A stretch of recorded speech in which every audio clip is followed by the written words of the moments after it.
train those who were injured in the Second World War. And as we continued and the needs of the country were increasing, we progressed and started training certificate nurses, after which we started training nurses at diploma level. And as we talk now, we have very many diplomas in this place, like diploma in nursing, diploma in midwifery. We also offer a degree in nursing, but we are affiliated to Mbarara University, and this program is weekend, Saturday and Sunday. Yes. Okay, so enlighten us more about nursing and midwifery. Nursing is a course. This is where we train nurses, and a nurse is somebody who cares for the sick. Then midwifery, this is a course that somebody is trained in caring for pregnant mothers. This care is extensive. It starts right from before somebody is pregnant, that is the preconception care, then throughout when somebody is pregnant, and after delivery. Yes. Right. Now, back in the day, people used to look at nursing to be something that is to be done by the females than the males. But lately, we see very many men being nurses. So, what changed? I think there is a lot that has changed in all courses, not only in nursing.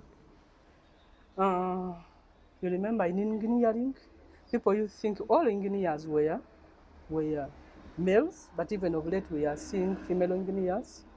For us here, we train both males and females, and as I talk now, we have over 500 males training here as nurses. And we found out that they do very good work as what ladies can do. So what is the population of this school, and do you receive an influx of applicants? We have an enrollment of 1,480 students. And the question you talked about having influx of applicants, yes. However, that exercise of admission is done by Ministry of Education and Sports. But the good part of it, the exercise is done in training institutions, like here, one of the interview centers. We get very many applicants compared to the number we can take. Okay. And also, infrastructure development is very important for conducive learning. So, how is the infrastructure of Jinja School of Nursing and Midwifery? Yes. As we talk now, to me, I see there is a positive direction we are taking towards infrastructure. Before, we had a lot of issues, but at least the governing council of the institution took an initiative to see that there is development of infrastructure in this institution. Like, we never had classroom blocks. We started off that initiative up to the foundation level.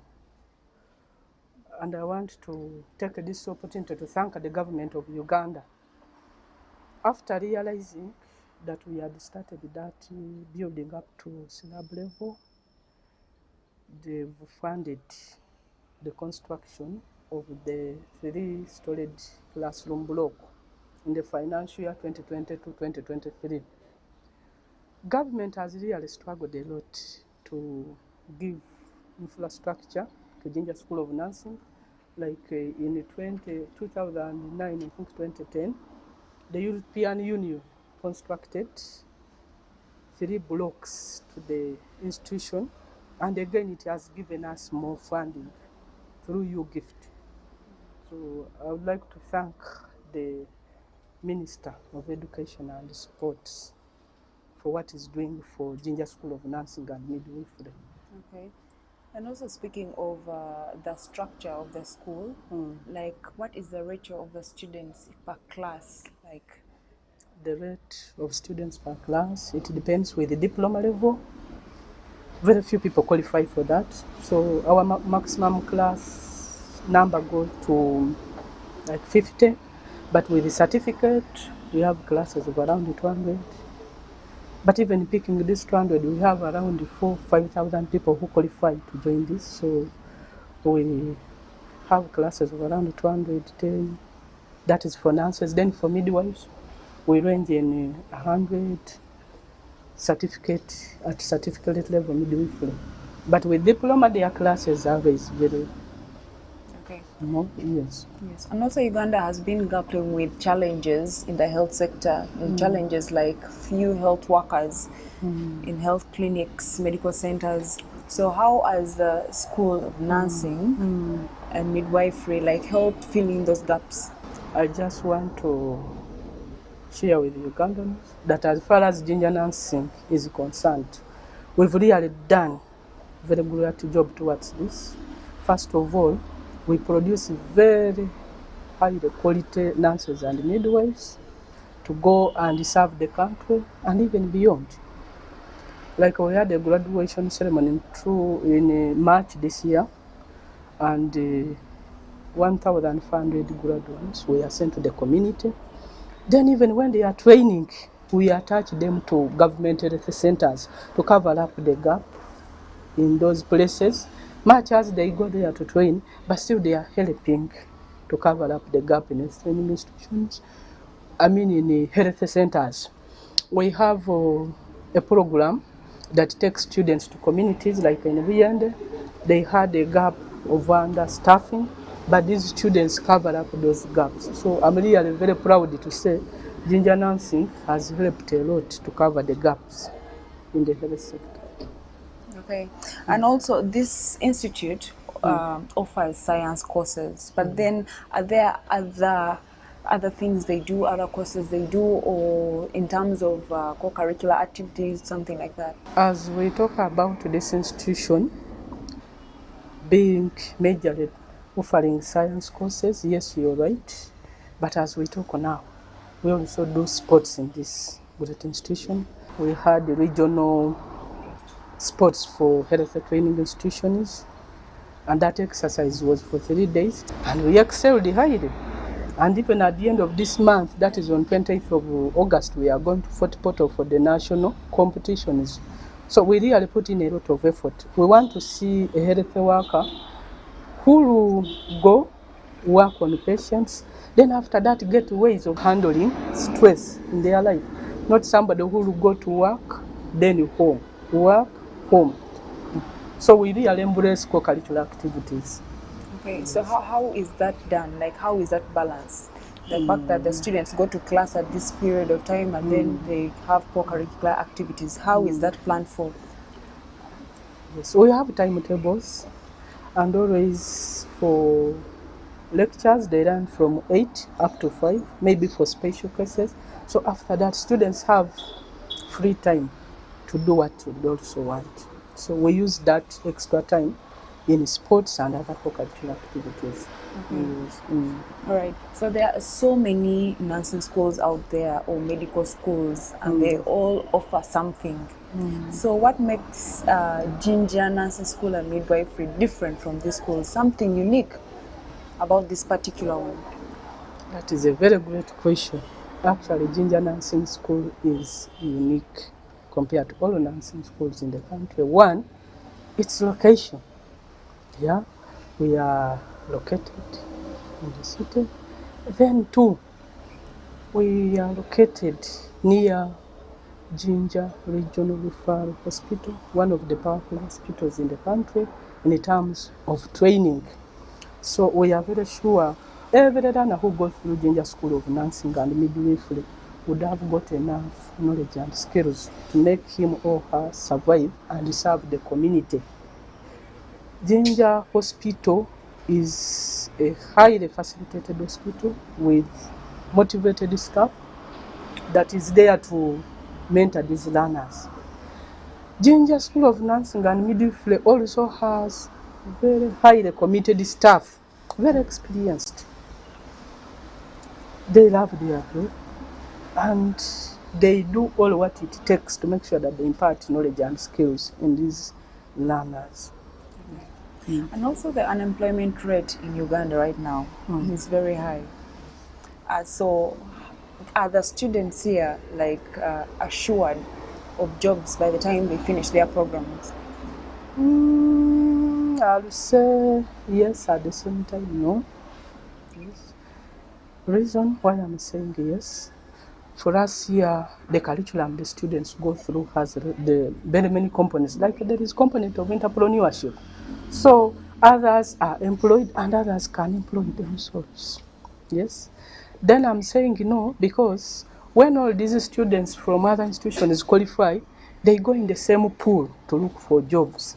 So there is no policy that says that only the students of Jinja School of Nursing and Midwifery should be maybe recruited for jobs. So they have to go compete for jobs with others. But what I want to say, our students are doing so well because we follow them up at one moment and they are doing so well.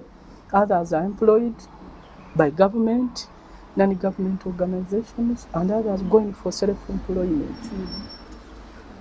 Now, just like any other school or institution, students always need career guidance. They need to be counseled, led to a particular path, to be told where to follow and what to go. And I heard you speak about students making jobs for themselves and those that go and look for jobs out there. So do they have that kind of career guidance where they are guided on the path to follow once they are done with their courses? Yes, we have that program. And mainly we emphasize it in the finalists as they are in the last year of their training. We always take them through sessions of how to live outside school. Actually, most of them are doing so well out there. Okay, so it's obvious that you don't run the school alone and there are people that you partner with and could be playing different roles. So what is your final appeal to the audience as regards to the Jinja School of Nursing and Midwifery?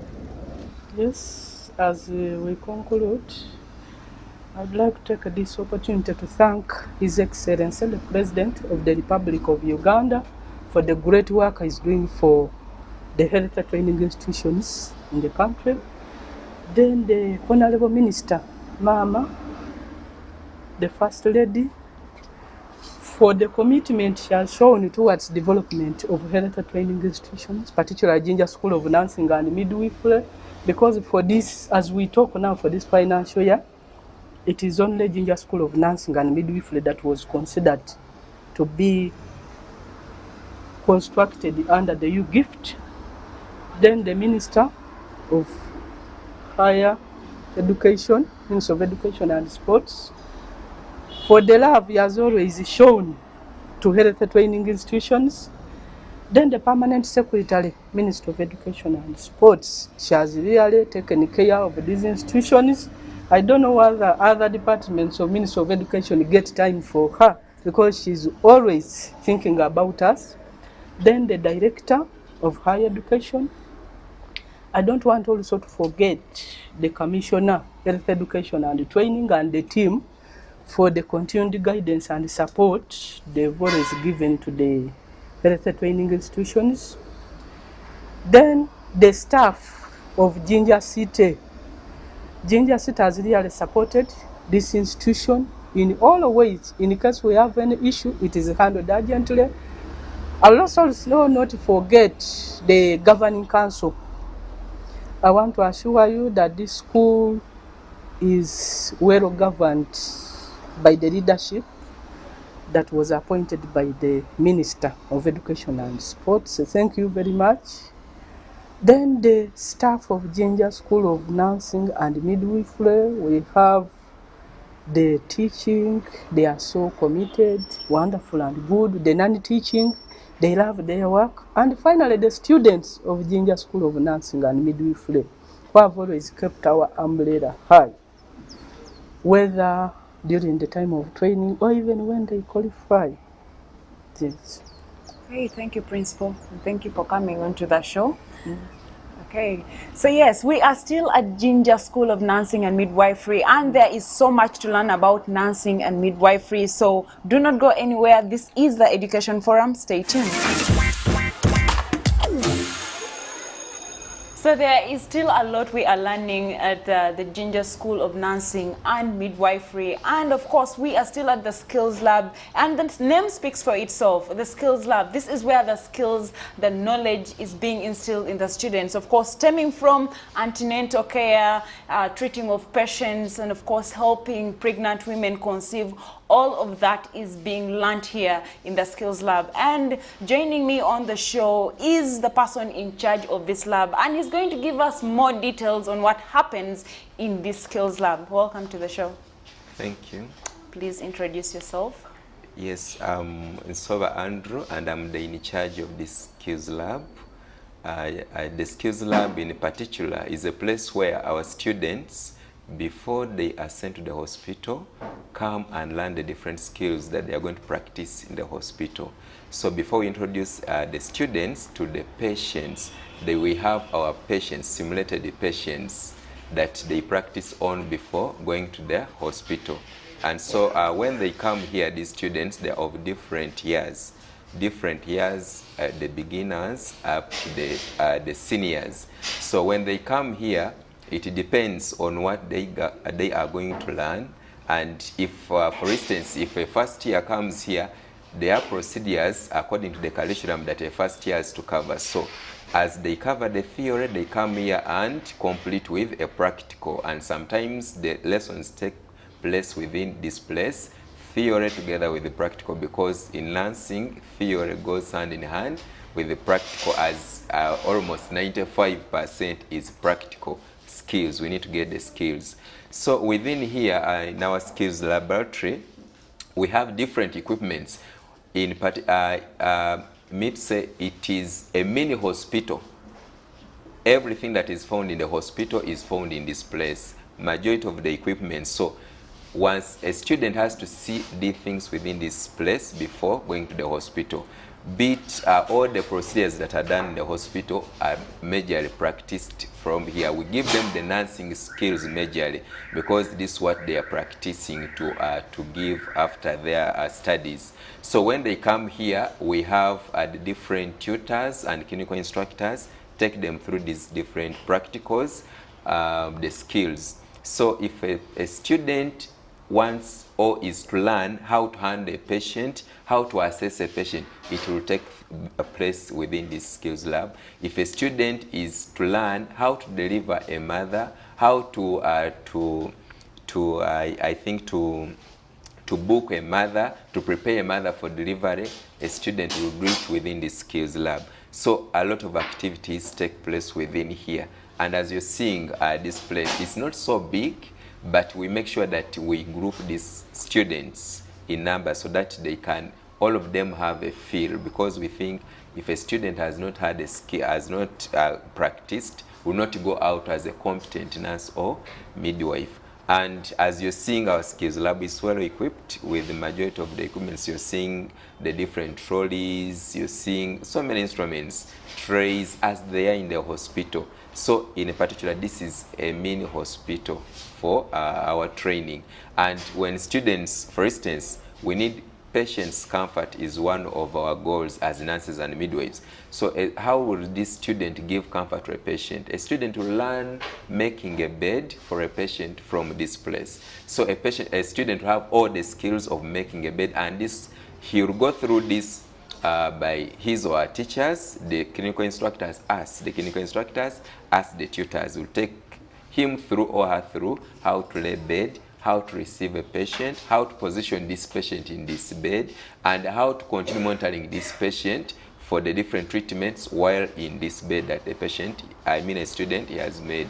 And also they can learn, for instance, different types of beds. For instance, if a patient is from a theater, a student can learn how to lay a post-operative bed from this place. So there's a lot that takes place within this place, the skills lab. Okay, and you've been mentioning it being a mini clinic or being small. Are there times whereby the equipments here are very scarce or few, like depending on the number of students in here doing the practicals?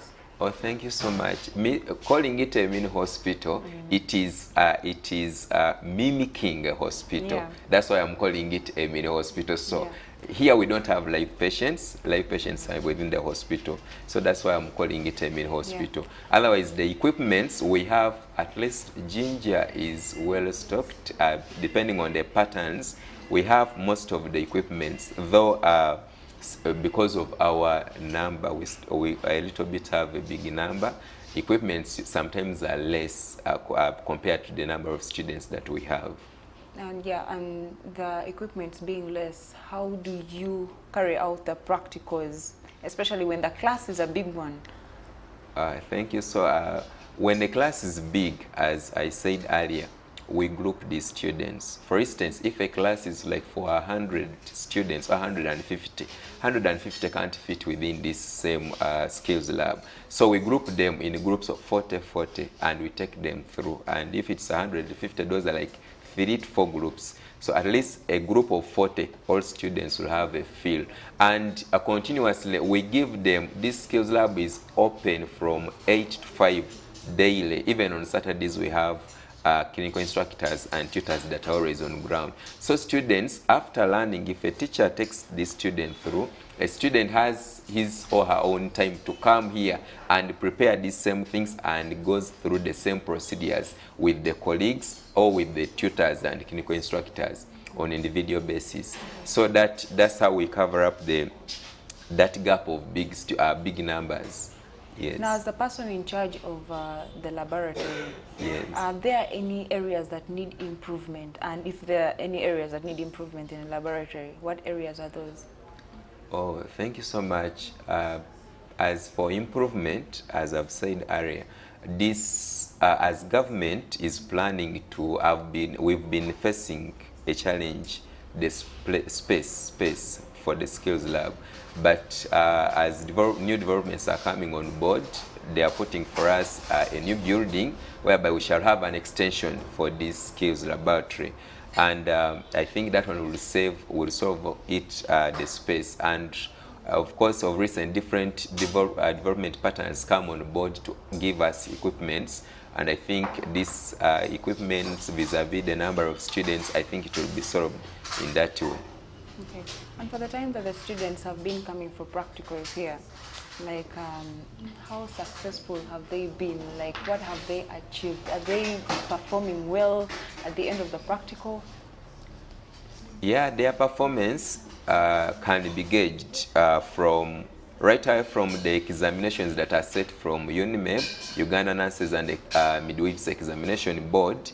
Our students excel in those exams, more so the practical part and even the theory. Once they combine what they learn within the skills lab, transfer it onto the live patients in the hospital and health centers and in communities. So the indicators for their performance is by UNIMEB. And also our products are on market, both within Uganda and internationally, because we get these feedbacks. Someone can call directly, get me nurses who trained from Ginger School of Nursing and Midwifery. That means our products have the skills. They are well skilled. And as so many have gone abroad, so many have gone to work outside. That means that's how we gauge our products. That's how we gauge our output, by them excelling both in exams and then their output within the community once they qualify and they are absorbed within the government and also abroad. All right, so right now I'm seeing a number of females in here compared to males. So what is the turn up for men and females here, especially the males, because in most cases nursing and midwifery is done by the ladies. So what is the turn up for the men? The turn up as for the gender, female, male, as originally the nursing profession was well known for ladies. But now that I think that has been taken away by government, and so the admissions that we have both boys and girls, men and women, or female, male and female. Only that now still the female gender, and as per the population, the female gender, they are the majority. So when they are recruiting, majority are female, but then the number of males also is coming up. They are quite, in a class of around 150, you find 70 are males compared to remainder that are females. But also this one remains in the real perspective. The female gender are the majority. Okay, I've also heard of preferences. Personally, I've heard of preferences. So when it comes to hospitals recruiting the nurses and midwives, do they prefer the females or the males? People have preferences. So someone will be like, send us females, send us males. So how does that work? Depending on the males and females, who are preferred more? I think once once training is done, the products that are given out, all of them give quality work. Only that in some departments, you find that a department like a midwifery, it is more dominated by the female gender. But currently, government, I've had some universities training the male gender as to take on the midwifery cadre. We have some universities that are taking on that. But also this one comes from, I think, a personality, someone's preference, that there are those who may like to get a female to work on them, but you may find that a male nurse is delivering a mother, a female nurse, because these are the males, also the male gender during practice, they have that component of midwifery. Most of the normal midwifery, they cover the normal midwifery. So is able to take on or to deliver all cases that are normal deliveries. So a male gender will take it on. But of course, as per the community preference sometimes, and being patient rights, sometimes the patient may decide, I don't want to be worked on by a female gender, but I think that one, a male gender, but now I think that one is phasing out. Since we have both doctors, if you go to the medical schools, doctors that are taking on those gynecological, the obstetricians that are male, they are not necessarily female. Speaking of community preferences, does culture have any kind of contribution to the fact that females are more of midwives than the males? Not really, because, okay, to begin with, our care that we give, nursing is culture sensitive. We give our care basing on, we consider that aspect of culture, but being that culture overrides or dictates upon who is to become a nurse or midwife, or female go for the nurse, for the midwifery, and then nursing go for males go for the nursing. I think that one is not. It is not really.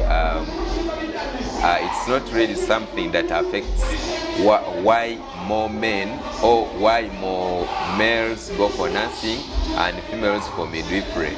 It does not really affect. Okay.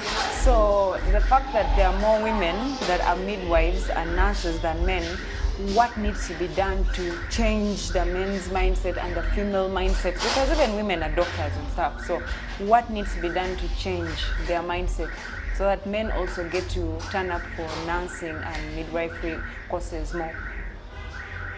I think there is a need for sensitization, community sensitization, and this one can be done by us, the nurses who are already qualified, the Ministry of Health, and also Ministry of Education and Sports, since it's the one taking part in the training of these nurses and midwives. So there's need for community sensitization so that they come to know that for a man to join nursing is not a wastage, it's not wasting, and for a man to join midwifery is not wasting. But also on the other part of midwifery, there is a need for government to lay its strategies and policies to really allow, because as I said earlier, that we have some universities that are teaching, training men to be midwives.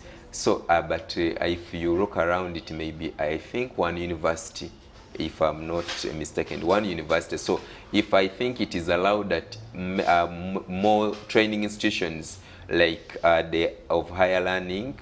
This one is the institution of higher learning, but I'm talking about universities, to allow these men to pursue midwifery. I think it would increase men, the male gender within the midwifery fraternity. But for us here in our institution, we train all.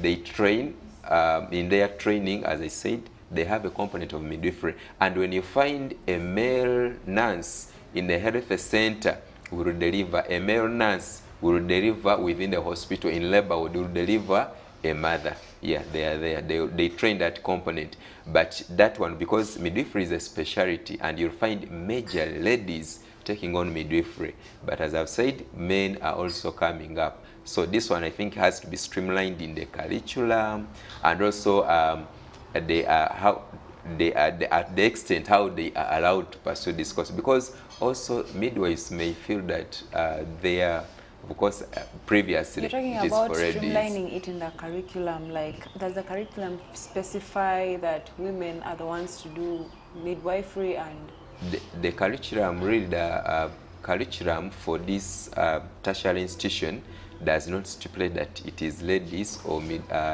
men to do midwifery.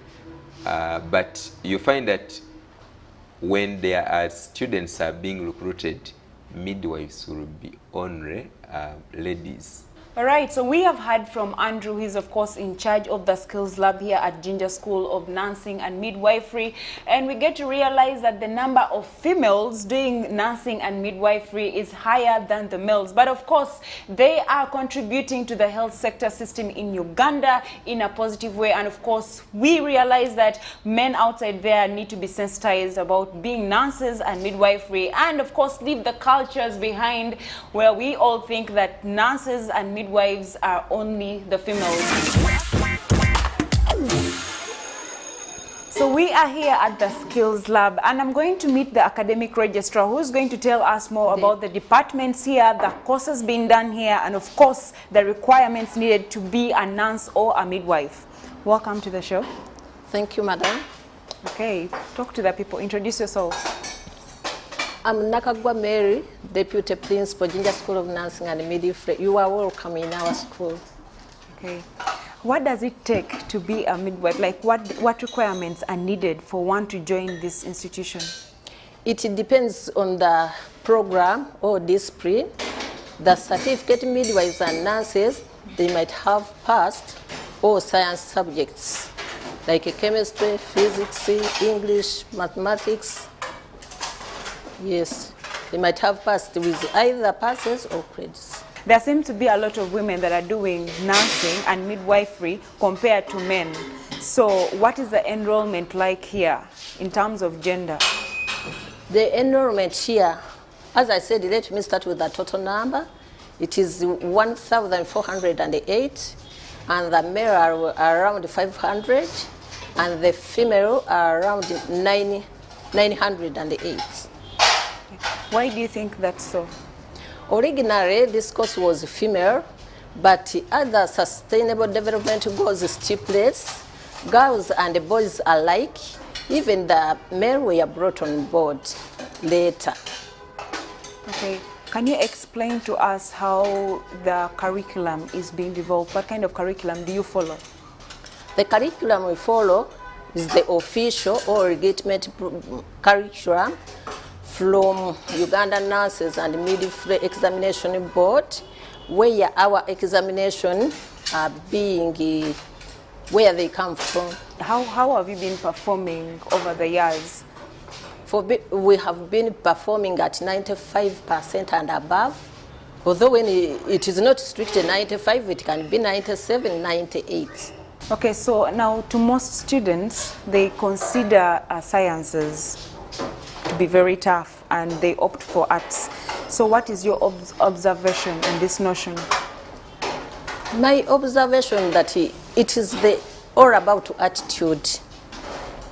People take it to be hard, but with sensitization, the nurses are joining, they are taking up arts. Okay, speaking about sensitization, what kind of sensitization do the students need? Like a career guidance in secondary schools, when they go there and they give them career guidance. when the time comes for applying, they would have taken those science subjects, and they will take up nursing. Okay.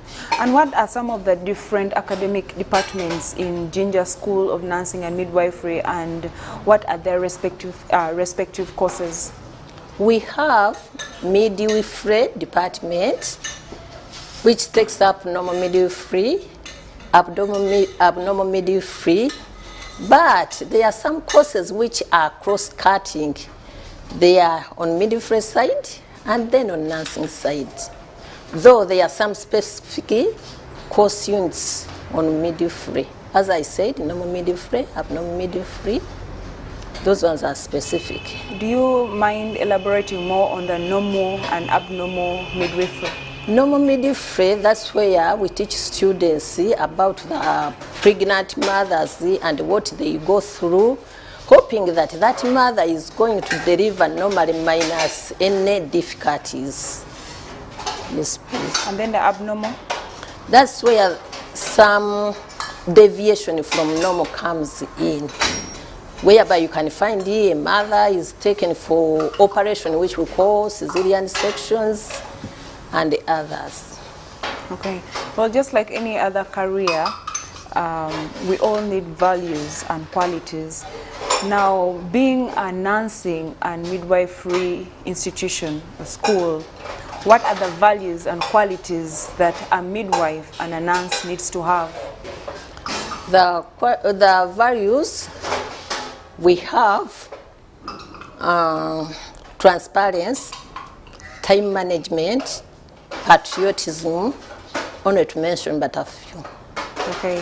So what is a typical day like for a midwife? A typical day depends. When they have just reported here, they are taken through orientation. We call various stakeholders, like from Ministry of Education, Uganda Nurses and Examination Board, Uganda Nurses Council, the religious leaders and the politicians.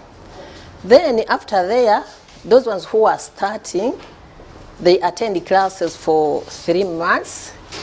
In fact, theory and the practical, and they are taken here such that they don't go on patient straight. They first practice here, then they are taken on the wards. Then the rest, it depends. If they are to go to class, at exactly 8, they are supposed to be for classes. Then when it comes to break time, they go. Right from the beginning, they have to say their personal prayers. Then they have breakfast. Then they are expected to be in class at exactly 8 a.m.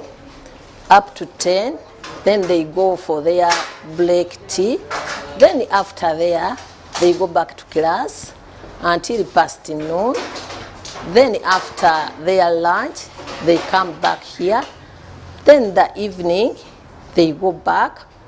They do their various activities like bathing, relaxing, even for extra activities.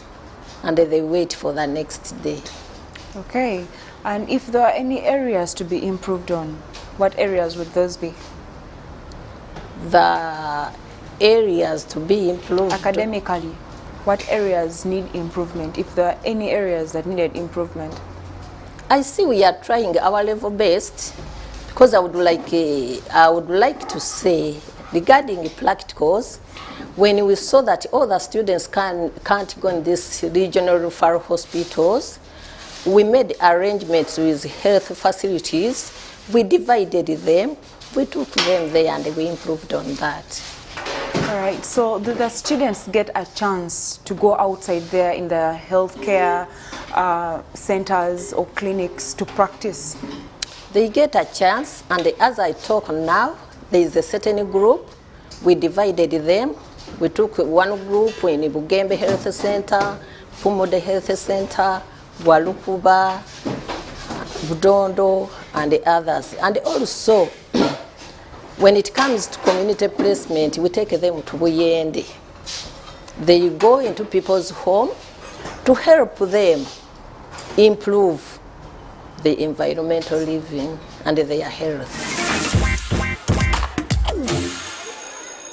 All right, so joining me on the show right now is the head of nursing who is going to introduce herself and, of course, tell us her role as the head of nurses here at Ginger School of Nursing and Midwifery. Welcome to the show. Thank you so much. I'm Miss Mary, the head of nursing, Ginger School of Nursing and Midwifery, and I oversee the activities of nursing in Ginger School of Nursing and Midwifery to ensure that we produce quality nurses that can work both in international and at national level. So I ensure that classroom teaching and practicals are done. I supervise the teachers, especially the nurses, to ensure that they have taught all the subjects and even they have done the practicals under those course units.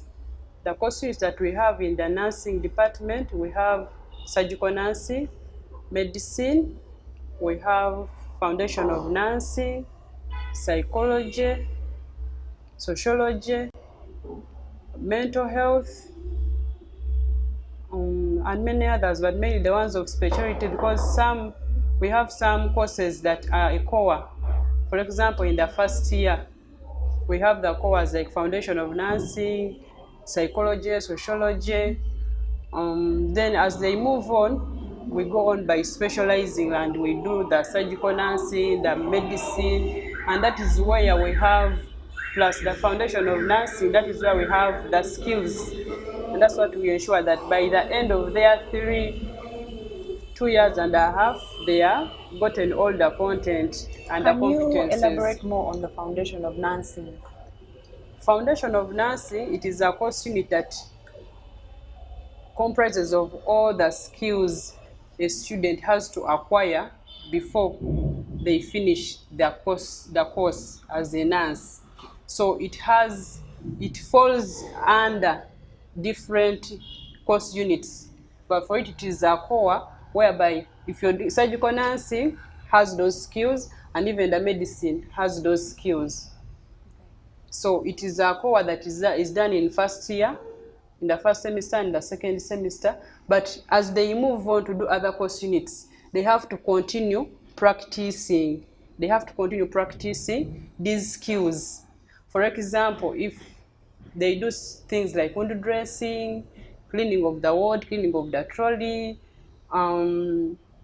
lifting patients, laying the beds, and those skills, they have to do them when even they qualify on ward. Because if you receive a patient of malaria, as a nurse, you have to ensure that this patient receives the drugs the doctor has written. And then you have to add on other cares. As this patient bathed, does this patient brushed?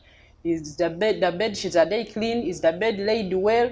Is the environment clean? So all those skills are under foundation of nursing. And you also mentioned sociology. Someone watching may be asking, what is that? So psychology, sociology, psychology, something like sociology. Yes. So like in diploma, because we have courses, courses like diploma in nursing, both direct and extensors, and then the certificates.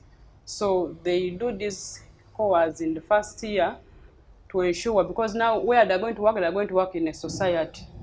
So we have those skills that they do to ensure that how are they going to work with the community. So we give them those skills, how they will socialize with the patients, the community, to ensure that they deliver these skills very well that they get in foundation in nursing.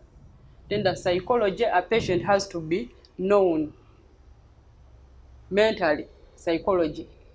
So a patient has to be known because patients have different personalities, and the way to handle them, it also depends on the patient you have. We have some patients that we call difficult patients, and then there are those ones which we handle them easily. They are it is very easy to manage them. But those ones who are hard, but I have, as a nurse, whether I had a difficult patient or is a patient, you have to deliver the services as a nurse.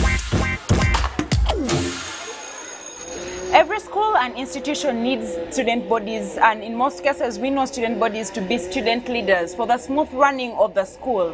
Now joining me on the show here is the guild president of Ginger School of Nursing and Midwifery by the names Mutebi Edrin. Welcome.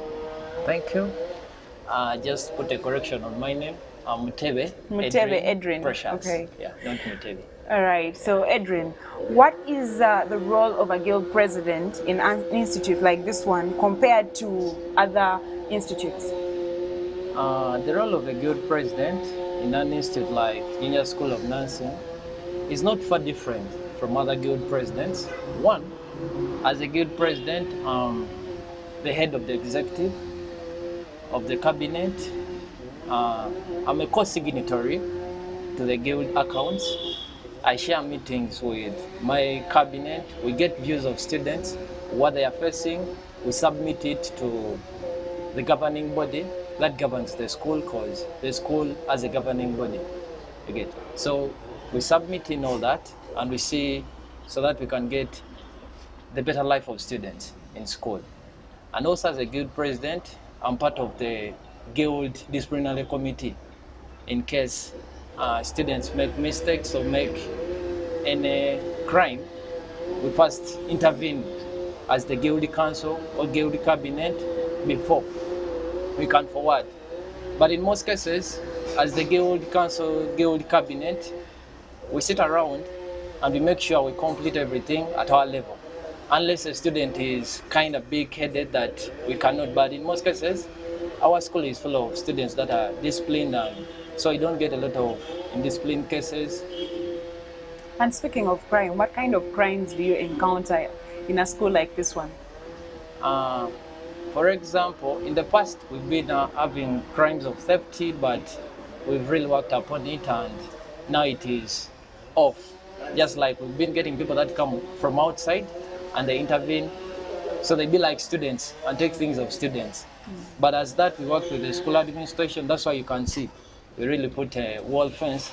So that one of security is now fine, and we don't have now cases of security. We don't have cases of safety, which is really an improvement, and we really give a round of applause to our school administration, governing body, and the guild cabinet at large.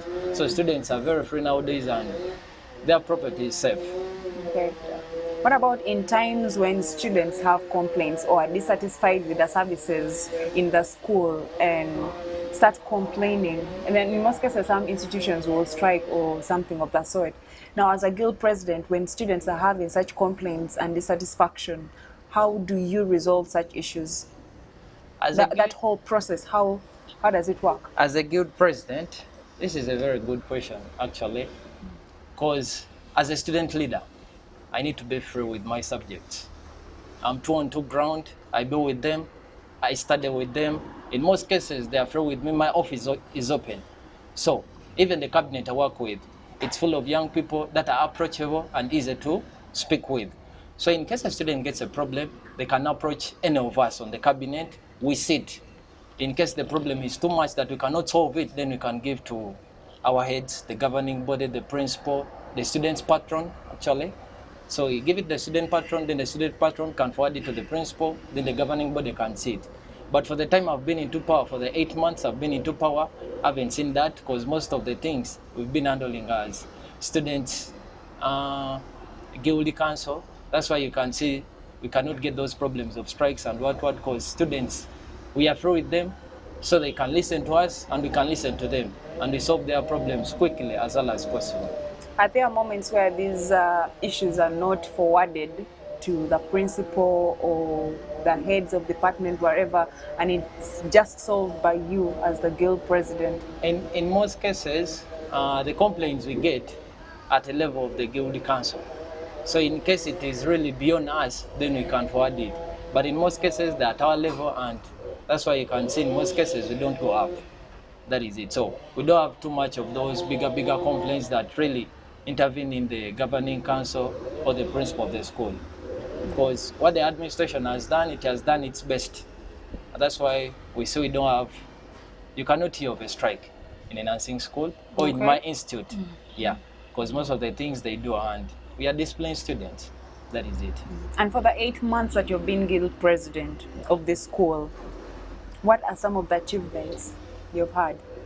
Actually, the achievements I've had, they are not too that much, but one, I've had that construction of the wall fence. We didn't have a wall fence. To keep the thieves out. To keep the thieves out.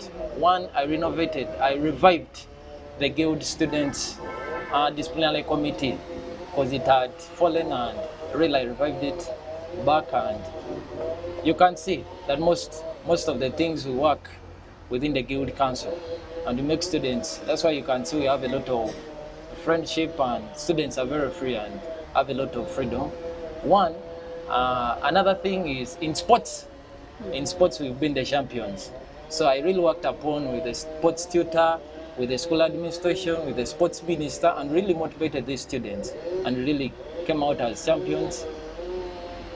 I think that those are some of the things I've done within this few period. Yeah. All right. So what course do you do here, and why did you choose that particular course? Actually, I'm doing a diploma in nursing extension. I came back to upgrade. I was here for the past 2.5 years. That was from 2015 to 2018. I was doing a certificate in comprehensive nursing, which was for 2.5 years. Then I came back to upgrade in diploma in nursing, which is for 1.5 years. So hopefully, and God willing, I'll be completing next year in June. Okay.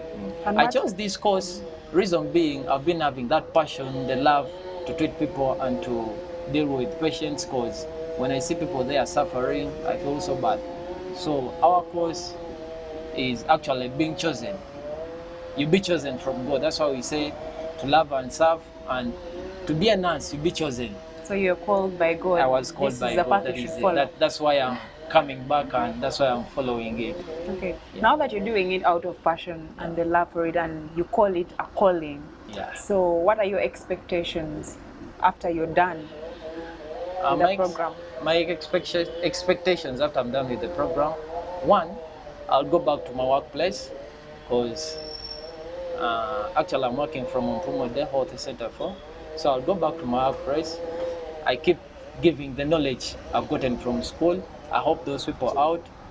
Two, I'll also make sure I bring in more people into the course so that they can enjoy. They can enjoy to help and serve people and really treat people, because it is really fun, and you can enjoy treating someone, and if someone gets better, really you can be happy. So at the moment, are you working while studying? Yes, at the moment I'm working while studying. How do you balance the two? In most cases, where I work from, I work during night duty, but we get some offs. We get some offs, but initially I've been purchasing a study leave, and I got it, which is very good. I got a study leave, so right now I'm a full student of the school, and I'm so happy for that. Okay. Well, there are times where we used to think that nursing belongs to the female and not to the males. Now, it's surprisingly, lately, there's so many men that are nurses. How do you feel about that? Initially, actually, the person who invented nursing was a female. I think that is where the query comes in from. But just like you can see that people, in most cases, sometime ways back, we used to say drivers are meant to be male, you get. But nowadays, you can also see the female driving. So what does it mean? We can all do this. It doesn't only need that the female person should be a nurse. Even the male can be. And the male can make a better nurse than the female. That's why it really came in. So just like the other females say, each men at what they do. That is it. Okay. So do you plan on taking your leadership skills further, and how are you going to do that? Yeah, I do plan on taking them further. One, when I leave school, I'll do one person who will really be proud if I become an MP of this place, Ginger West. It will be really a pleasure, because I can see right now the former MP, the MP who is there currently is a doctor. That is Dr. Batua. So if I also come in and I follow his footsteps, then really it will be a pleasure. And since I'm a leader. I think my skills cannot end here because I have the passion and I have the skills and really I have the love from people. Well, you are still watching the Education Forum here on UBC TV. Stay tuned. Right, you are still watching the Education Forum here on UBC TV, and we are still at Ginger School of Nursing and Midwifery. And of course, joining me right now is a student who is going to tell us more about her course, why she chose the course, and of course, her expectations. Welcome. What is your name? My name is Moen Mariam. I'm doing certificate in midwifery. I'm in my second year, semester 2. Okay. Why did you choose midwifery? It is a lot. Because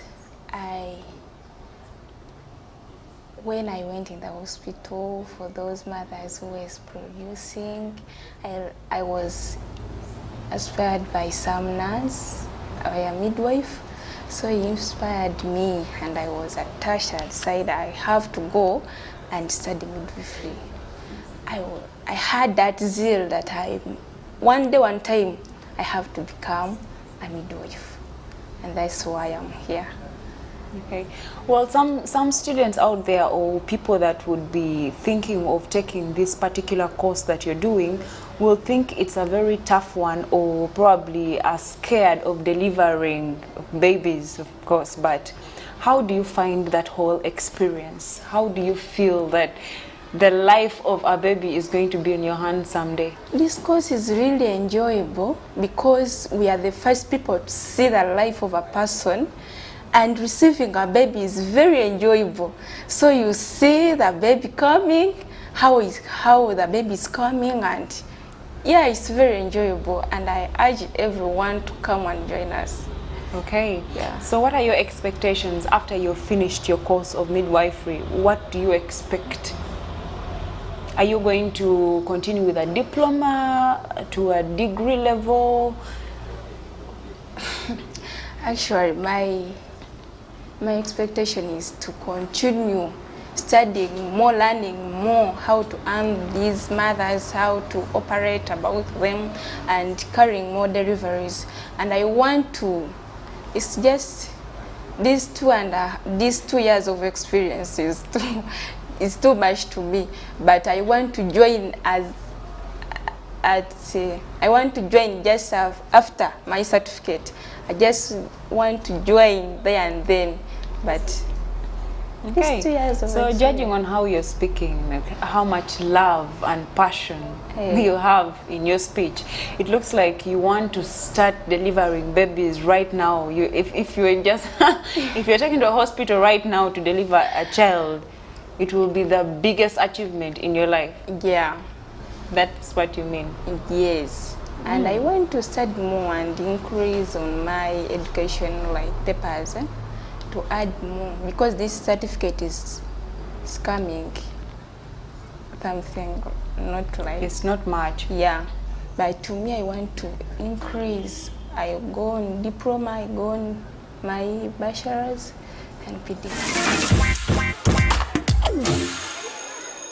All right, so our adventure at the Ginger School of Nursing and Midwifery has been an amazing one, and we realize that there's so much that we have gotten to learn stemming from the nursing and midwifery, how the laboratory works and how many equipments we have in the laboratory, how these equipments are being used.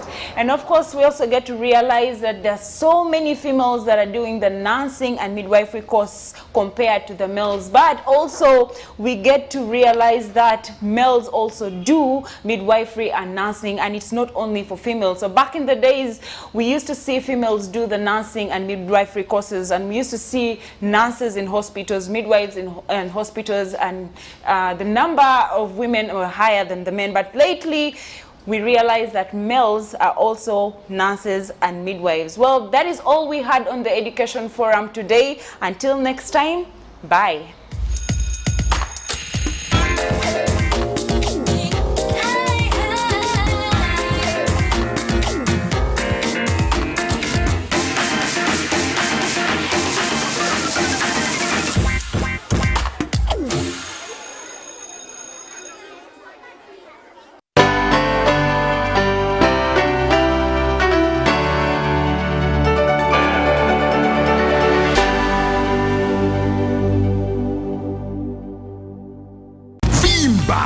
MTN Kabode Super as you pay mpola mpola for this smartphone. Make calls, update your WhatsApp status, watch YouTube, and